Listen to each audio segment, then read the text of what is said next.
Live from Asmara, this is ERi-TV English News broadcast for Sunday evening, 14th of June. The time is exactly 10:30 p.m. Good evening to you, and let's begin with the top stories. Africa Day commemorated in Asmara. Conference for enhancing female school enrollment. UK intercepts Russian shadow fleet tanker in English. And US-India to tackle trade at G7 but deal not imminent.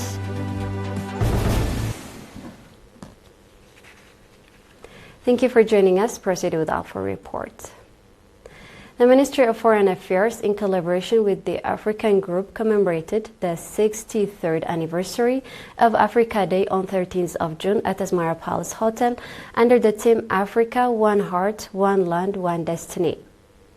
The event was attended by ministers, senior governments, and PFDG officials, ambassadors accredited to Eritrea, members of diplomatic community, and other invited guests.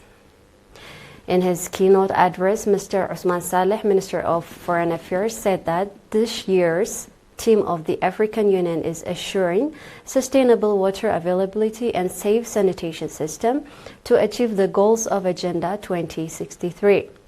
He noted that the theme is not only timely but also fundamental. Minister Osman went on to say that Africa is being celebrated in Eritrea under the theme Africa, One Heart, One Land, One Destiny, reflecting shared identity, collective memory, and values of solidarity, hospitality, and mutual support, in that the vision of an integrated, prosperous, and peaceful Africa, driven by its own citizens and representing a dynamic force in the international arena, remains viable today.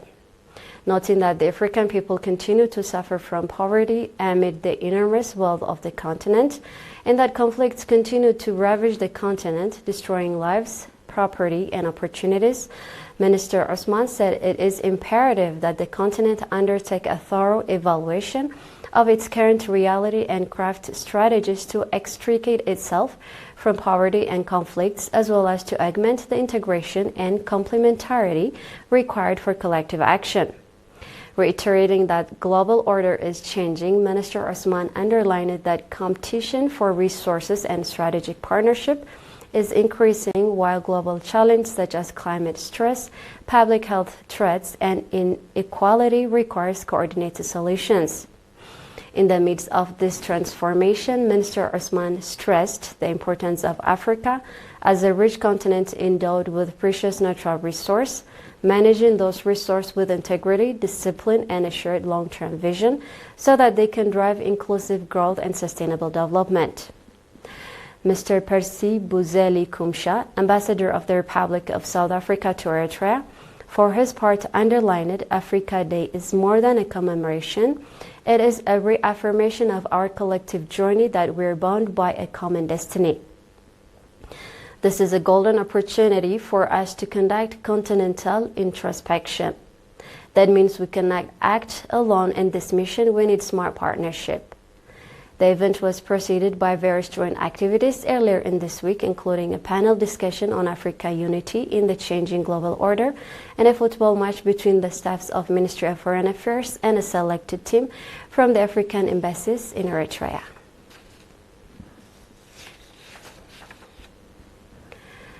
A conference aimed at enhancing the teaching-learning process as well as female school enrollment was conducted in the port city of Asab on 10th and 11th of June.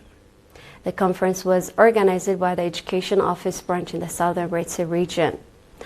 Mr. Fisahaye Kidane, head of the Education Office in the region, indicated that the objective of the conference was to review the experiences gained and challenges encountered regarding female school participation, create common understanding, and adopt recommendations and resolutions.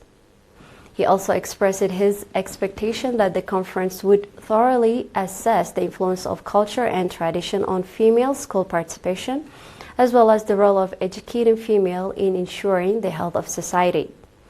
At the conference, a report was presented focusing on efforts exerted to expand educational facilities in the region, as well as number of educational facilities before and after independence.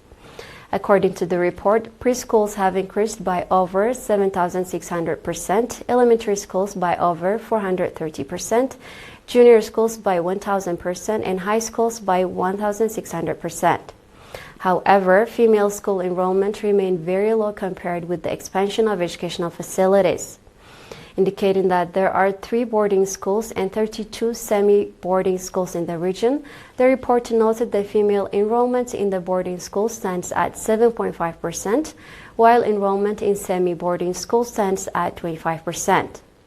Brigadier General Abraham Andom, commander of the Eastern Command, noting that educating women in educated society, called for integrated efforts to enhance female school enrollment. Commending the strong participation of the conference participants, Ambassador Mohammed Said Mantai, governor of the region, emphasized the significance of educating women in the economic, political, social, and other sectors, and called for coordinated effort to ensure increased school participation of females. Moving on from domestic matters to global events right after this.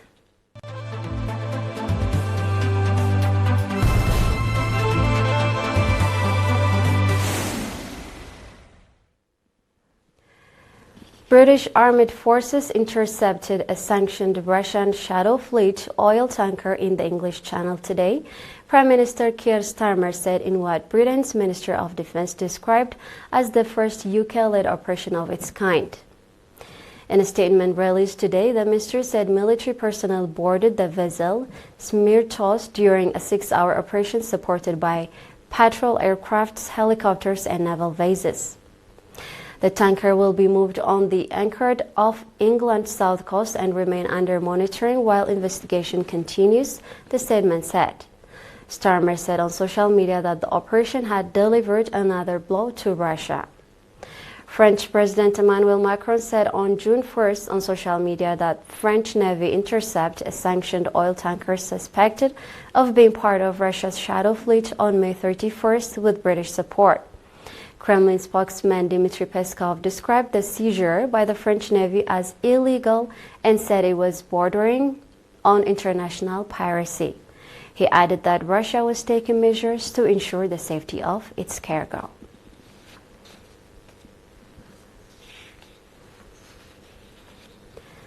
U.S. Trade Representative Jameson Greer will travel to India the week after the G7 Leaders Summit, a senior U.S. administration official said yesterday, saying trade agreement was possible.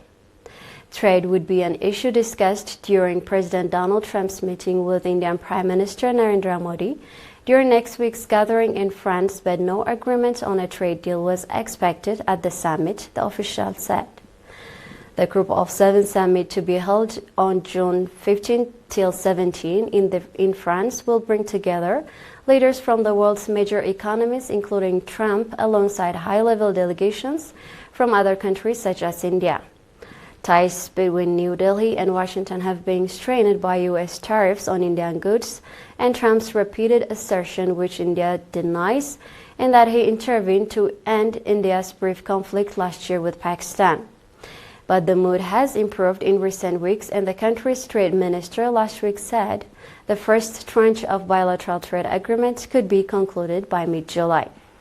India is pushing for preferential tariff struts as part of negotiation on the interim trade deal. We're about to end our news broadcast, but here's a final look at the top stories before we sign off. Africa Day commemorated in Asmara. Conference for enhancing female school enrollment. UK intercepts Russian Shadow Fleet tanker in English. US-India to tackle trade at G7 but deal not imminent. That wraps up the news for the session. On behalf of the entire news crew, thank you for watching. I'm Salim Brahane, wishing you a great night.